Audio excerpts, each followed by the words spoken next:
Hi, welcome to Thrive Live. This is our 4th episode with 2 parts. The first part, the topic is going to be about people moving to a new country. And the second part, it's imagine you're not going to cook, you're going to treat yourself to a takeaway. Which one would you pick? Would you have something that you've never tried before, you want to try something new, or would you go back to your old favourite that you love? So those are your 2 options. I just wanna arrive here, grow into my space and boom. Don't just wanna survive here.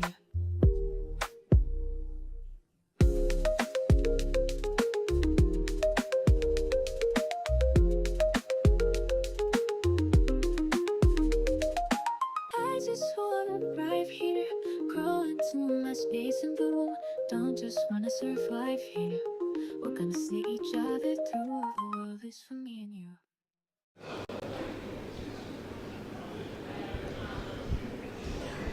So there's 3 lovely women with us today. The first one's name's Key Dye. Hi. Second, Laura Vadimivna. Hello. And third is Leigh-Ann Webster. Hi, Leigh-Ann. Hello. So before we start the conversation, I want to ask you, we've got a poll. You can see the QR code there. So the question for you is what? So imagine you're going to treat yourself to a takeaway. Which one would you pick? Something different that you've never tried, you wouldn't try at home? Or would you try something new? So welcome. So you've all moved to a new country. So where are you from? I'm from South Africa. I'm from Ukraine. And I'm from Vietnam. So my first is a simple question. What made you want to come here? Oh, you go first. So for me, really, it was a big dream moving to London. So it's not really because of England, it's more for London.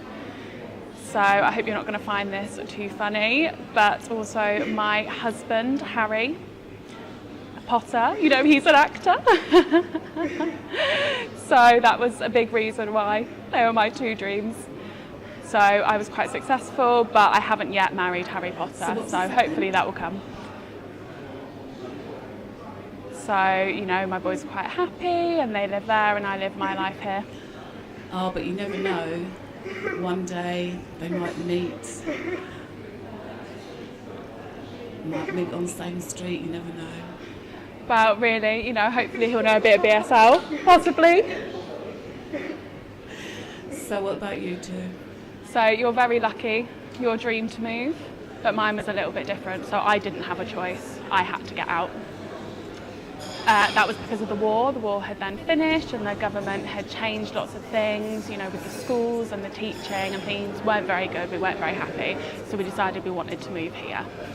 So, you know, obviously to have a good life. What about you? I moved because of my husband. He's British, but he was born here and then he moved when he was 4, so we grew up there and he wanted to come back. We have 2 boys and we're thinking about their future, their jobs, their security, and that's why we moved to England. So is it hearing or deaf? Hearing? They're hearing, yeah. That's interesting. So have you got family? I know you've got 1 son. Yeah, so I've got 1 son. So each of you, so you were brought because of your family, your husband, your boys. So mine's a little bit complicated. So my dream obviously was about London, but also Sweden. So I moved to Sweden first. And, you know, obviously it was beautiful, but I didn't feel like it was my home. I felt like, you know, I didn't really know what was going on there. So I thought, right, I want to go back to London because I'd visited here before, about 2014 when I first visited. And I felt like, yeah, that is my dream, to be in London. And that is what I want. That's what I want for my life. I know the place, I know the culture.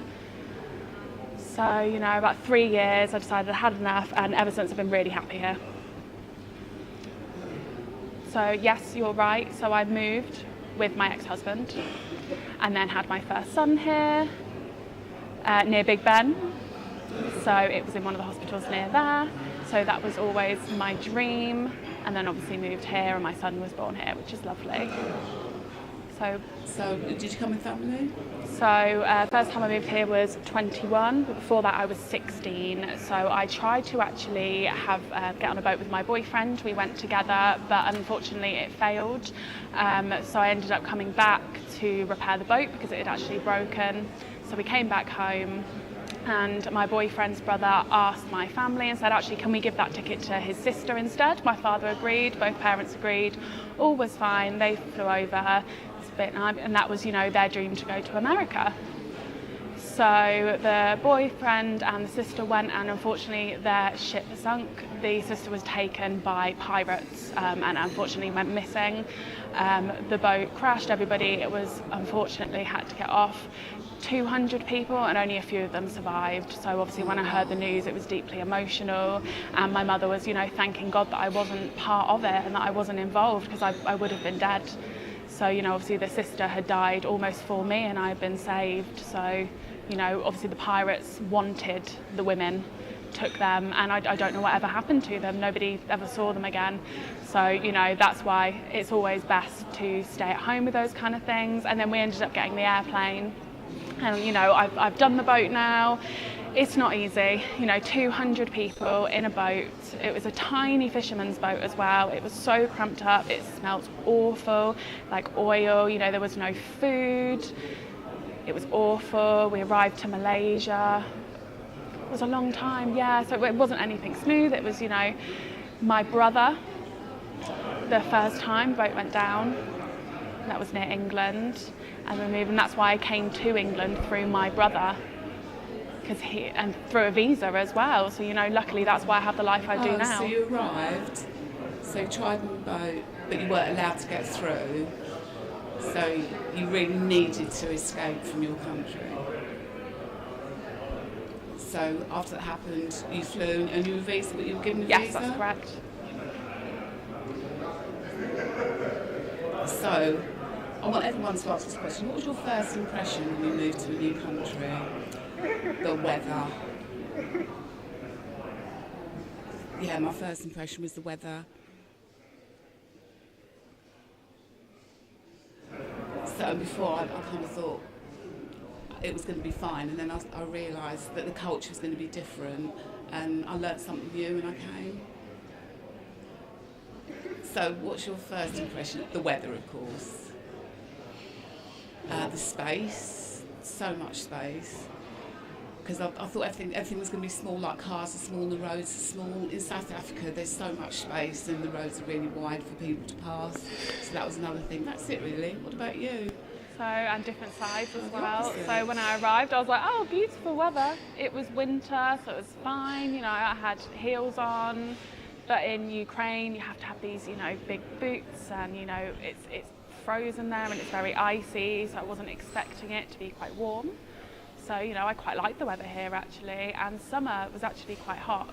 Before I moved here, I thought it'd always be rain. So I had an umbrella in August in the middle of summer, and I was expecting it to rain, and I had 1 week and it never rained, and I was like, oh, just carrying around this umbrella for nothing. Don't think I even used it. So, Ukraine, I had lots of umbrellas, but over here I didn't need it as much.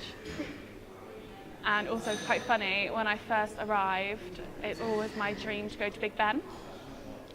And I was like, oh, it's actually quite small. But when I was looking at the advertisements on TV, I imagine it was saying, England's going to be massive, and the history and the culture and the buildings, what it's like on it. So I was like, oh, that's quite small actually, I didn't know that. And then I had a look through at the bridges and I was like, where is it? And I'd seen it advertised and it said it was opposite, but it's not. I was walking and walking and walking, I finally arrived and I was like, oh, it's separate. And also, it was lovely, but obviously I didn't know who the people were. I was having to adjust to kind of fit into that. I still wasn't very good with my English. Yeah. So, when you arrived in London in the 80s, it was different then, wasn't it? You arrived in 2000, around about 2000? So I first visited 2014, and then I actually moved 2018. Yeah, that was very different from what it was like in the 80s. So, Key, when did you arrive? So I arrived 1995. But my first impression was about the people. So, you know, there wasn't much space. And I was saying, you know, England, there's so much space. But, you know, So you felt Vietnam is cramped. quite different. You know, it's very cramped. So the roads are very different as well. You know, in Vietnam there's lots of motorbikes and you're trying to get out of the way. And if you're waiting, you'll be waiting for a long time. You'll never be able to cross. So it was kind of the opposite as it is here. So it was very interesting seeing the people, the English people. They're really friendly and welcoming. And, you know, obviously I've had deaf family for a long time. I was actually born hearing. My sister and brother were deaf. So I was with hearing parents as well, and they always say to me, don't sign, because people will see and they will bully you and bully you. You know, you have to be oral. I was always taught that, pretend to be hearing. And really, I didn't understand what other people were saying, but I just had to pretend. You know, I also helped with like, interpreting for my family and stuff like that. And then when I arrived to England, I said, I'm deaf. Everyone's like, oh, we can help, we can do lots to support you. And I was like, what? That's That is lovely. so different. Yeah, 80s here, and also compared to Vietnam, the attitude to the deaf here is very different from there. So you're Ukraine, you're South Africa. So, like Key was saying, everything was very friendly. What was it like in South Africa or Ukraine? In South Africa, people are very friendly because there's been a very big sporting culture where everyone's hugging people all the time, and it's very cohesive. And that was different here. Yeah, so here it's a different culture. And in Ukraine? Ukraine, I remember growing up, really, it was I never really saw a hearing world because my family have always been deaf, 4 generations, grandma, granddad, so really it was all quite smooth. It was a different world. So it was very rare that I'd see hearing people. So, you know, my mum would always speak and we'd be like, what, they can speak and they can sign? And, you know, we always saw it as separate. So obviously deaf people now, you know, don't mind. And now I feel like it's, you know, sometimes a little bit difficult with the Ukrainian, but obviously I have an interpreter. When I was there, I didn't really have an interpreter. I think possibly I was like 22 when I lived there, so it was about 8 years ago, and it has changed. I think it's improved a lot now since I've been there. So, you know, before there was lots of fighting, but I do see that it's a little bit better now. But I do say that the UK is better. Okay. So, if you each remember how you started your new life here in a new country, how did you start that process? But before I ask you that question, I'm different from you in that I was born here and then I moved to Australia, so my new country, my new life, similar to yours, Leigh-Ann. How old are you? I was 21 when I moved. 20. So I'd grown up here for 20 years, go to school, social life, family, friends, like a real strong community. And also in the 80s here, as I said, it was very friendly here. And then when I moved to Australia, it was quite a shock. They speak the same language, English, and the sign language is similar, very similar in the two countries, but there was still a real shock because I knew about the weather being different, but I was still shocked because I felt their technology was a long way behind. It's much better over here.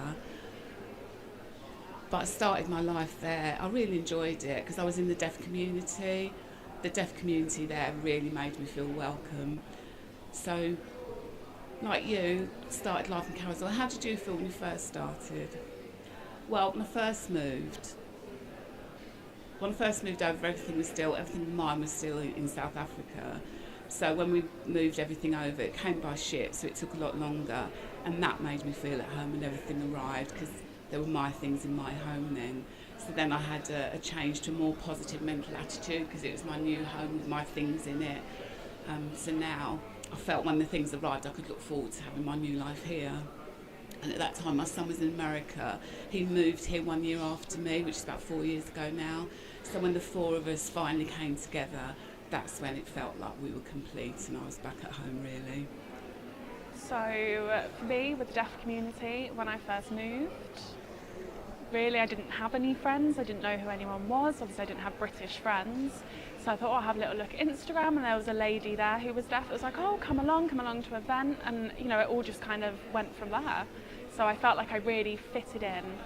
So So if you can imagine, you know, like if you were hearing, how would you do that? Because, you know, deaf are so welcoming. I think about a hearing person that would come over and what their experience would be like. Yeah, I think my son, he plays rugby, like it was in a sports club, and that was lovely, really social and friendly, and lots of activities they went to. So does he follow, do you mean South African sports, or did he come join the club here?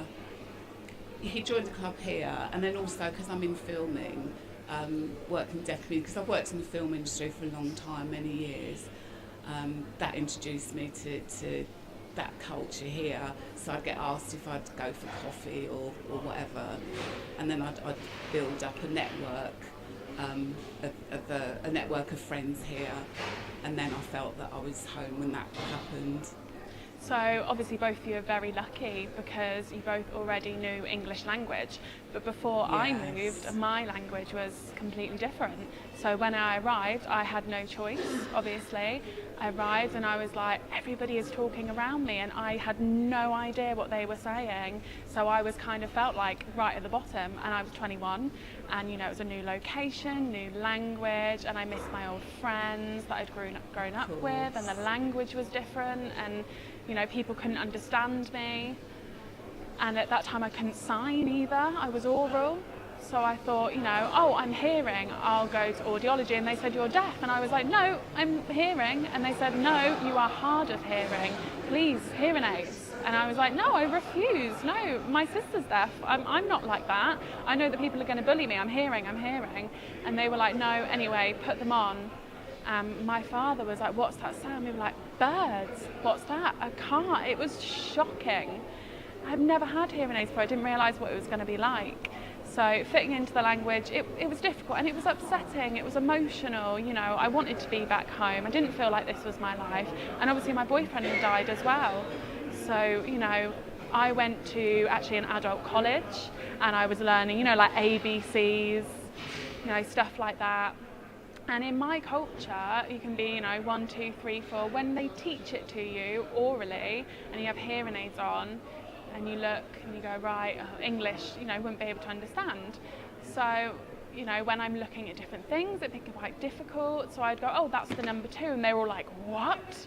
You just swore. And I'm like, swear? What do you mean swear? I did not understand what that meant. And they were looking at me like I was in trouble, and it really, you know, did not help with my confidence. I thought, what have I done wrong? Sorry, is that a deaf teacher or? Yeah, so at that time I was hard of hearing, so I didn't have any sign language. So when I went to like an adult school, I was learning like ABCs, like when people abroad come over, and you know, really basic language courses. And I was really excited to learn. You know, I'm quite a fast learner, but when it had, you know, the word, the second word, and I was like, well, I don't know what that means. And I'd said, you know, what's the number 2? Just like that. It was just a question. And I didn't realise that you weren't allowed to do that. And it really shocked me. When I came back home, I said to my cousin, why were they so rude to me about that? I just asked the question. They were like, no, that is swearing in England. And I was like, you should have taught me that before. I did not know. It was so embarrassing. So, you know, I didn't really feel like I wanted to go back after that. I felt like everyone was kind of teasing me, like, oh, you've been swearing. So my cousin supported me and said to the teacher, look, she really didn't know, she wasn't swearing, because, you know, she just saw that it was the number 2 and she didn't think anything of it, and she was just trying to learn. So, yeah. So again, that's the cultural difference. The same in Australia compared to England. Culture is so different. For example, I'll never forget, I was reading, it said, bring a plate. Plates. I thought, okay, plate. So it actually means, so I brought a whole pile of plates and everybody looked at me. And Australia, bring a plate, it means like bring a cake or something sweet to bring. And I just brought a stack of plates. So everybody looked at me, so I understand what you mean, that the cultures are different, the words are used differently. Same with me in South Africa. So how you sign important is different, and problems. In South Africa, this is a problem. So I'd sign important, and people would say, have you got a problem? Have you got a problem? No, important. So yeah, that difference in sign language. So then I had, there was one interpreter I had who had this as a sign name, and it looked a little bit rude, and it was so easy to make it a rude sign instead of what her actual sign name was. same with sorry. Here you sign it on your chest, in South Africa you sign it on your cheek. So it's a different meaning over here, so you have to be really careful about how you sign when I'm here. That's right, words are really important, and there's quite a lot of conflicts in language, and it's quite common when people move. What about you, Laura? I'm trying to think. So I think I was quite lucky growing up. My first school was a hard of hearing oral school, so I went and learned Ukrainian language, and they said, like, no, we're going to do an English class, and I'm like, an English class? Like, what? And, you know, it would talk about London, they talk about the flags and stuff like that. And I went home and said to my mum, what's this? And she said, oh, right. So it's, you know, their language. So they have different sign as well. And I was like, oh, well, I'm not really signing on oral. So, you know, just kind of not really understanding what was going on. But luckily, I had a bit of input into it. So they also taught German language and then changed it to English. So previously, when I lived there before and I was in Ukraine, so there were 2 hard of hearing schools and 1 deaf school. So I went for the hard of hearing school and they didn't teach any English. But luckily I was in the school that was quite high up. So it was actually an MP who became a head teacher. And, you know, that was at the hard of hearing school, and, you know, he was looked like this, and he was very posh, and he was like, no, no, no. And I was like, oh, okay. So, you know, I kind of just put up with it, and I was lucky that they had English there, and it was only basic, it was ABCs, but I loved it. It was the best class for me. And I'd always go and say, oh, I don't understand what that means. And they said, oh, I'll tell you later. And then eventually they would tell me what it meant, but I became addicted to it. I absolutely loved it. I loved English language and the classes and everything. And they give me different papers for different things to do in London. And I just literally became obsessed with it. So, you know, they're talking about actors from England, and I was like, right, I'm committed. I want to go there. So I've got a question for you. So when you were learning English, did you watch films with subtitles to learn, or did you watch Nothing. There were no subtitles when I was growing up, absolutely none. So my dad would bring like a video box kind of thing. So when you visited the cinema, you'd have it with you and it would record it, and then when you go home you could edit it.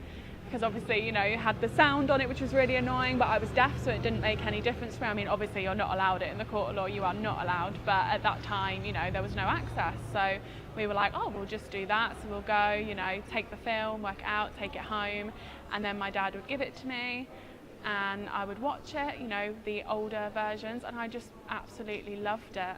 And I became obsessed. And at that time we all lived in one room. My mum and dad shared, we all had beds down. So we had like the kitchen, there were other deaf people there. We shared a toilet because, you know, the house was quite old, and it was actually linked to a deaf factory. So, you know, at that time people couldn't find work, so they actually had a factory, and they had people that could do different skills and with metals and electrics and lots of different things. So, you know, they gave us a room there, and it was great, and we kind of, you know, shut ourselves away, had things up, but I always had things all over my walls about London and England, and I just wanted everything to do with England. And my dad would open the door and be like, this is not a museum, please take these things off. But I was determined, I'd argue with him, and, you know, unfortunately he died and he didn't get to see me move in the end, which is unfortunate. But obviously my mum, my grandma, my cousin, who knew me well and knew that I was, you know, determined that I was going to move here, were really shocked when I did, because obviously it's expensive and visas, and at that time, you know, England was a massive deal. You know, we'd never visit there, it's completely impossible, and I was successful and I got here. So obviously there was the war in Ukraine, and my grandma came over and she realised why I was so obsessed with it. It was beautiful here. So English or international, there's so many different people from different countries here. And is there some of the food that you see here that reminds you of home? So there's one food, we've got some that's the same. And when I found it, it was like, oh, that was good. But some of the pub food is very different. Salads are okay, vegetables are very different, and I really like that. And a lot of them similar to home, remind me of Nothing. home. Because, you know, there's not many Ukrainian people here, so there's not really shops or restaurants. So, you know, obviously when the war started, people started to come over and I saw there were more things. It's not the same though. So like with the potatoes, I'll eat it and it is just different. How do I explain it? So really Ukrainian potatoes, they're different. So they're different oil and they are absolutely beautiful. They're rich in flavour, they're soft. And I'm not, you know, being No, I feel the political. same. I feel the same. The fruit here compared to South Africa, it's much better. It's much smoother and juicier. Here, you bite into it and it just feels really dry. I think because the weather's different. Yeah, for me and my area, it's, you know, really good. So, you know, they've got everything that I need, really. Growing up, I was quite jealous. I saw, you know, I love to look at American chefs cooking and cowboys and stuff like that. And, you know, I'd be quite jealous of that. And my dad would say, you're jealous, but we've got this, you know, England is very different. Anyway, we flew here and I absolutely loved the food. So, you know, probably not suitable for me because I actually started getting a lot of spots from it. So I had to avoid the kind of fast food. But, you know, chocolate, drinks. Yeah, your body's different when you're growing up in a different place. When your body has new things, your body's kind of saying, what are you giving me? Yeah, so I started getting little pimples and I'd be squeezing them and I absolutely hated it. And also I love Coca-Cola, the drink. Growing up, we had, you know, apple juice, stuff like that, but it was so expensive. So we were only allowed like once a year, you were allowed to have Coca-Cola and that was it. And it was one bottle because it was so expensive. So, and that was at the New Year when we were allowed a treat. So every time we go out, we'd have Coca-Cola now, and that's, you know, my obsession almost. Crisps, Coca-Cola, chocolate. Wow. Wow, thank you all for explaining. So that's part one. I'm sure the audience is absolutely fascinated by all your stories. Now it's time for us to have a drink break. So do you want tea or coffee? Wow, that looks yum. Thank you. So I can see mine. I'm having a latte. Are they they're all hot drinks? Why are they all hot? You having tea? But you need iced cold drink. But hot drinks help you to cool down and reduce the No, sweat. I haven't had as much experience. I'm too young. Yeah, that's why we have hot drinks. Lovely. Yeah, I think I'll enjoy this. So you're going to have a cup of tea as well? Go on. So we're going to have a break now, but before we do, you're going to watch a video from Sign Wow. They've sponsored this event, this discussion. So Sign Wow is like a VRS, a video relay service. I regularly work, if you work every day, I work from home every day, and sometimes if I need to have a conversation with my boss who's hearing, what I do is I use VRS service. So you've got a remote interpreter, I'll sign to them, they'll speak to my boss will speak to them and they'll sign to me. Use my mobile phone and I can have a conversation with my boss. It's absolutely amazing. Or if there's something where I'm not sure in the English or how to write something in good English, I'll pass it to them and they'll help me with it.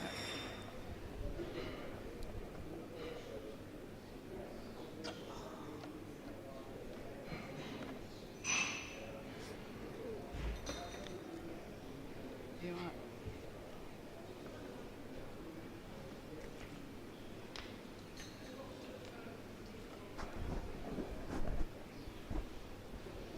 Now it's time for part two. So did you vote in the poll? So the first choice was, if you're going to treat yourself to takeaway, do you choose food that you've never had before, or do you go back to your regular favourite or something you could cook yourself? Which one?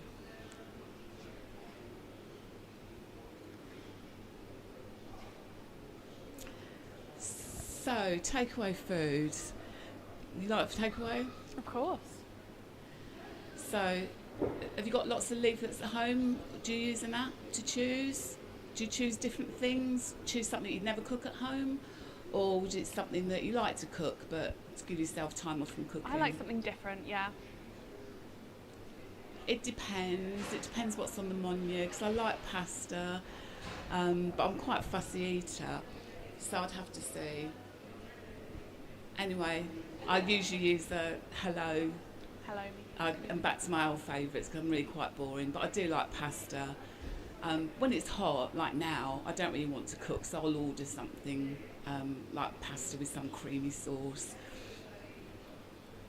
So really for me and Chinese culture, it is always rice, rice, rice. So really we don't get that from a takeaway, but my favourite would be pizza. I know that some of you have said, it's so easy to make, but I honestly don't know how. So what I'd use or anything, so pizza would be my favourite thing to order, and also probably Japanese food as well, like sushi, because obviously that's quite difficult to roll up myself, and I probably fail at it, so I think it's good to have something that's ordered in. They're my two favourites. Wow, yes, that is true. That's true what you say. Yes. Yeah, really, I like food from Sri Lanka. That's it's something that I try cooking myself, but I can't because I haven't actually got the equipment to do the little patty. But I know that the restaurant has it, so I'll just get it takeaway there because it is so amazing. It's like mum made in the old days. So obviously you have takeaway. We don't have Ukrainian takeaways here. So 3 years ago they've started to develop, but a lot of it's like frozen food that they prepare, they boil and they put in. But it's very rare. I think I've heard of one, but it's really far away. Do you cook at home? Do you cook Ukrainian food at home yourself? I mean, unfortunately, it's not the same potatoes. As I've said before, it is not the same, so it's really difficult. So the vegetables are different, the fruits are different. For example, the watermelon. So I taste it and I'm like, oh, that's watermelon, but Ukraine is so much better. So the water is so much better. It's so popular as well with the watermelon, and they teach you how to knock on it and check if it's ready and which ones are best. And I came to England and I was all excited and I was like, oh. Yeah, you're right. Same with coconuts for me. My father taught me how to check a coconut, so I'd go through the process, I'd shake it and see if it was right, evaluate it, and think, yep, that's right. But then I'd get there and it'd be like, no, it wasn't perfect.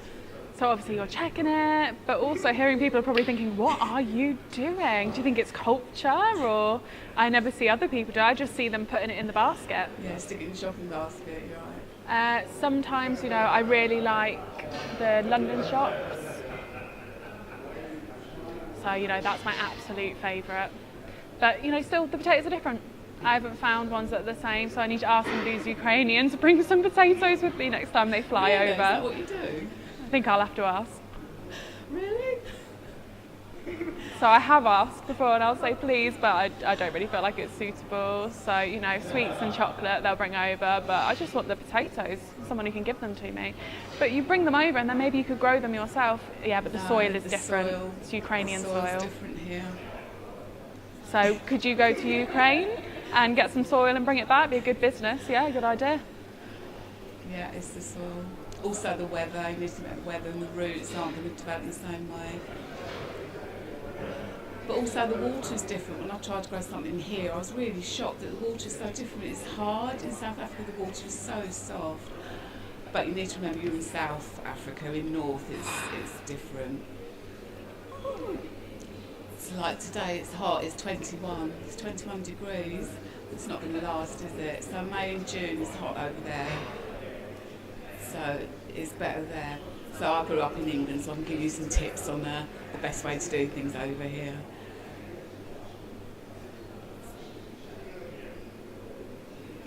So yeah, you can maybe give me tips on how to keep my hair not going frizzy as well. Or you can buy, something that you can put for your water, and then it makes it a lot better. So before I found I was having a lot of issues and I was quite itchy. So, that's a Ukrainian tip. Yes, you reminded me. The water here, so in Vietnam, Ukraine, South Africa, how's the water compared? The taste even? Really, I mean, obviously you're talking about the water and being quite rough and stuff like that. Here, the fruit is not like it is in Vietnam. So for example, oranges, watermelon, anything like that. You know, there's peaches. It tastes different. So when I first tried, I was like, oh, lovely, big, like long ones. And I cut it in half and I'm like, oh, it does not taste the same. It tastes so different. Yeah, it's the same with the water. You find the same with water. When I first arrived, I loved water. When it's hot in South Africa, I love water. The first time I tasted water over here, it was like metallic. It tasted like it had metal I agree. in it. Not smooth. Yeah, you're right.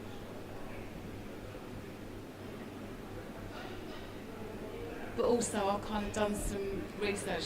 South of England is different as well. It's enamel's good for they put fluoride in it because it's good for the enamel on your teeth. It's like a policy. Dentists, they realised there was a high incidence of teeth rotting, so they added fluoride to the water. So can I ask something? So it's good for your teeth, but is it good for your stomach as well? Yeah, both. But they don't. Lifestyle doesn't affect your body, but it does affect your teeth. Okay, right. I think I'm in the right place then. But it's not good for your hair or your skin because they add fluoride and things to it. So that is the vice. But it's not good for your hair.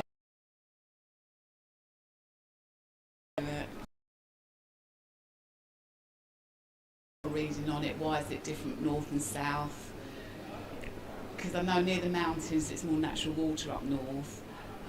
But recently I had a shower and it was just so lovely and soft. And then I came down to England from Scotland. In England, I don't need. In Scotland, I don't need to use creams or anything. But come down to England, my skin's really dry and I need to have creams because the environments are different. And you're right, Keith. The fruit and food as well. In England, they're really well known for apples. Like Granny Smith's apples, they're really well known for it, and they grow a lot and they grow well here. But they're kind of, if you follow the old way of cooking, they taste absolutely amazing. But when you taste them in a different country, they're completely different. And strawberries as well, compared to when I go on holiday and I try them, they're different. England is definitely the best for strawberries. Definitely, it's not as good as abroad. So do you mean international food isn't good, you should just leave it and you should follow the English food? Like, I grew up in England, I kind of follow the English diet, rarely have international food and cook everything from England. But so do you think English right? food and English menus, I do not understand. I can't understand it.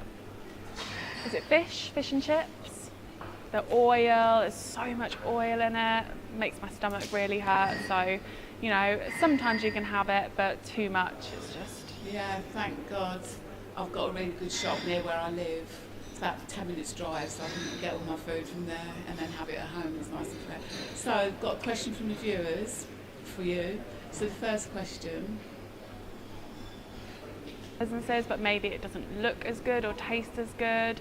Depends what's healthy. So sometimes I do have to have, you know, food from chains. So it's quite different to me. So, you know, in English you have a little look, but I don't. So, you know, I go for a walk and I have a look at restaurants and which ones have the big queues, and then I'm like, right, I know that's good food and I've got good patience so I can wait in the queue. But I know that because it's busy, it means that the quality of food is going to be really good. So I don't really look at the money when I go on holiday. It's the same. I don't think, oh, what's cheapest? I look at what's most popular and what people go to the most. So you don't look at money. So when I go on holiday, yeah, come on, when we go on holiday, you can enjoy, we'll all go on holiday, it'll be fine. So, you know, it's on holiday, sometimes, you know, I have to have a look at money and I'm like, 200? No, definitely don't want that. But you never look at the money. No, it's like treating myself when I go on holiday or when I'm out.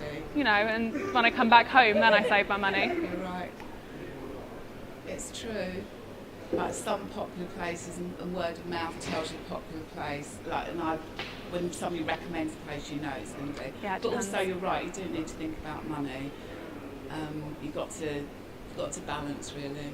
So, just to let you know, I actually went to Birmingham with my brother recently, who's Australian, and we were having a look at different food, and we went to one place, and we were like, what are we going to have for dinner? And he said, wait, we've got the location, and there's a Chinese restaurant nearby, and I'm like, I don't want Chinese, but my brother's like, no, I don't want to cook myself, so let's go and have a look. The reviews look really good. We got there and it was not very good. because, you know, people were going there, yeah, and putting reviews saying it was good. Really, it was just because it was cheap. So me and my sister were like, we're quite fussy because we can cook quite good food at home. So we were like, it's absolutely rubbish. Yeah, so I've had a little look around about, you know, reviews and how much you pay and stuff like that, because a lot of them are actually fake. So you have to be careful. So there's another person talking about takeaways. If you want to treat yourself, would you go to a restaurant and sit and have a nice meal, or take a takeaway? I much prefer a restaurant. I like to go out. My husband as well likes. We like to go to different places and sit and have a meal. Because it is quality time, something to see, find out about different foods. So I really enjoy going to restaurants.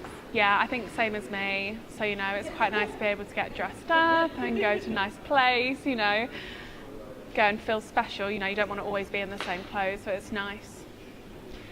Really, it depends. If I feel, you know, fit and wanting to go out, I'll go to a restaurant. But if, you know, I've worked all day and maybe I'm just worn out, I don't want to go out, I just, you know, I'll book it and then I can wait and get in my pyjamas, get the takeaway food, and, you know, nobody's having to watch me.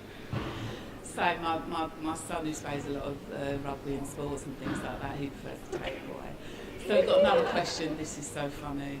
So one person says, if you're having a takeaway, so you're not going to a restaurant, you're having a takeaway, taking it home.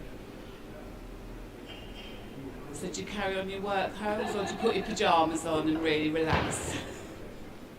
Yeah, but you wouldn't have your work clothes on, would you? You have it all day. So it's like you have a bath and then you sit down, time's perfect. So you order like 1 hour and then you've got perfect time to go and get yourself ready and sit down, have your pyjamas on. And then, I know it's a little bit embarrassing when you answer the door and you're in your pyjamas and you take your takeaway, but that's relaxing. That's interesting. I always shower before bed every day.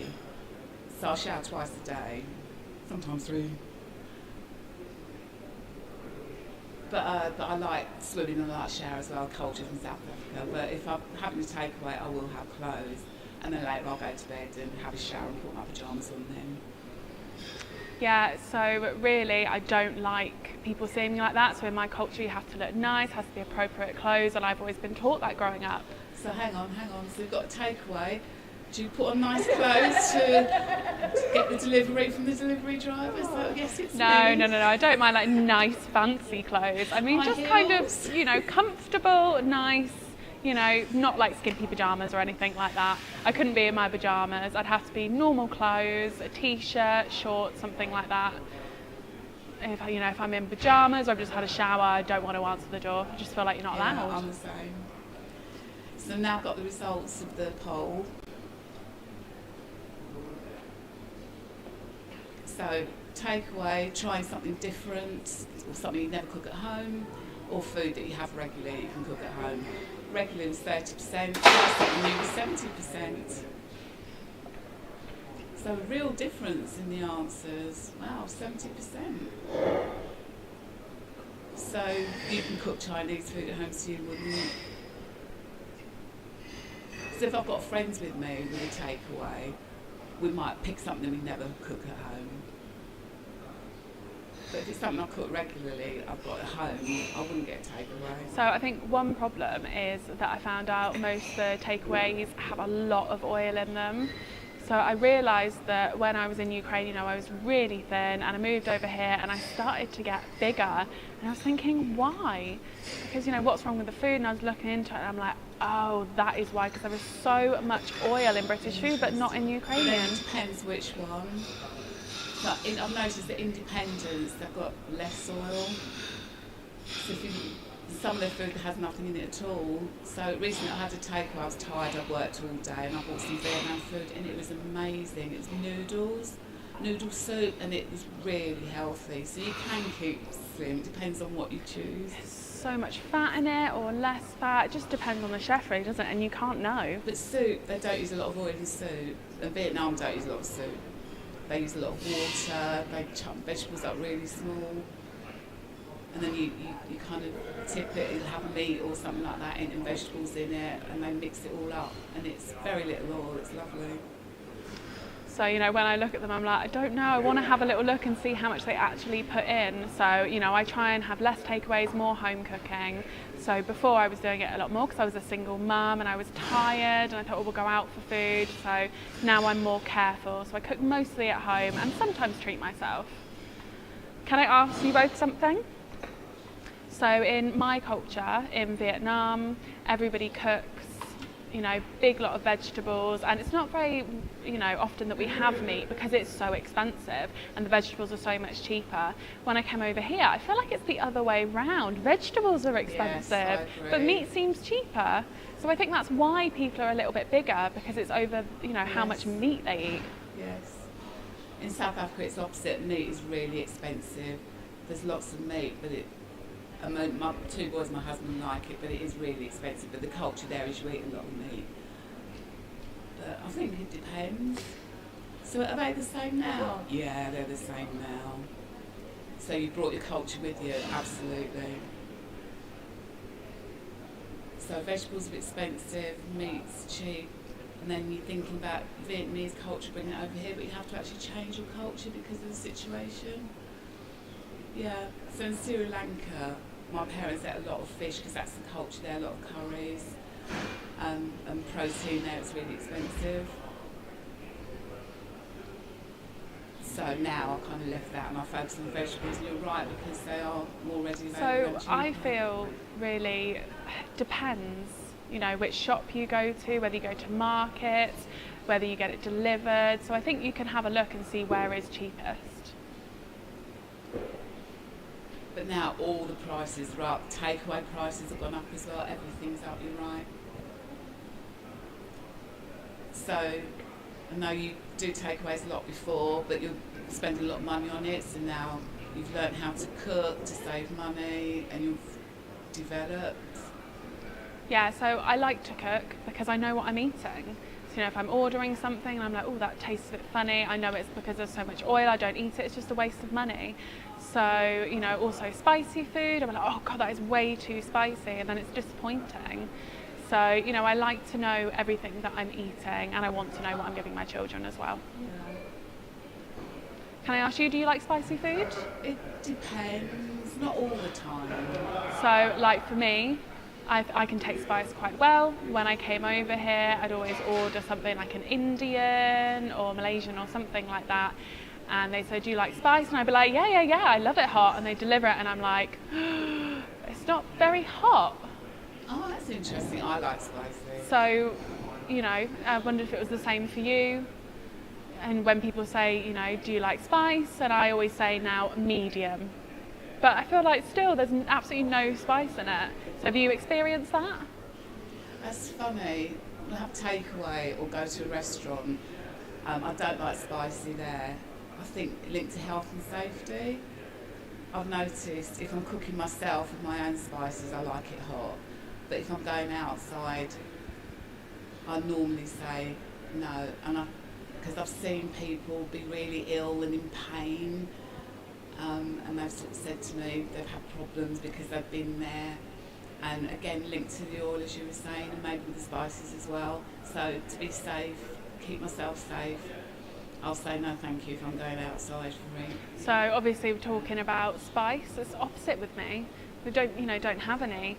Normally there's like a little bit of pepper or salt, something like that, really simple. I come over here and I'm like, oh, everything's spicy. And I think it's just really different culture. So just a little bit for you. So a little pinch and that's enough for you. It's too much if they overdo it. So you eat meat? So we'll do it, we'll spice it and then leave it overnight. No, I don't eat meat. But here they don't do that, they kind of cook it straight away. But in South Africa the culture is that you'll season it, like massage the seasoning into it, add spices to it, salt, and then you leave it to develop the flavour. Oh, to help it cook. So in Ukraine we have it similarly, but like a barbecue. Yes, it's a barbecue. And that's it. So, other dishes really you just go straight away, but a barbecue you have to prepare it properly. So your mum, similar to my mother, she would buy the meat, make sure it's perfect, and then leave it for a long time, like overnight, just to let the flavours seep in. So South African foods, do you prefer it in weather like this? But there it's warm and here it's cold, so you're not going to serve the same food, are you? But I'm talking more about flavour. It allows the flavour to kind of develop in the meat. So can I ask, when you're massaging the meat, I'm thinking, you know, it's not like that really, it's like bullying it, so you're putting holes in it and stuff like that, but you're saying massage. No, it's so I've seen my sister, every time she's cooking meat, she'll have lots of like the nails, you know, and then she'll be putting it in, and I don't think that's called massage, I think that's cruel stabbing. But you said it in a really nice way, massage. No, we'll rub the spice in, yeah, definitely, so it is massage. But do you not use it? It depends what we're cooking. Thank you for your time in this discussion. I know the audience are really interested in learning about your experiences. Unfortunately, it's time to stop now. So thank you all for watching, but it is time to stop. The next time, it's going to be the 11th of July, and we'll have 3 new women come. And the topic's going to be secret gems in the UK. So you know there are secret places, and we'll get people to share what they've found. So I'd like to thank the CGA Group for sponsoring this discussion. There's other services that they do, like caseworkers, if you've got problems, like with bank difficulties, going bankrupt, or you have to go to court, we've got an advocacy service that can help you with that.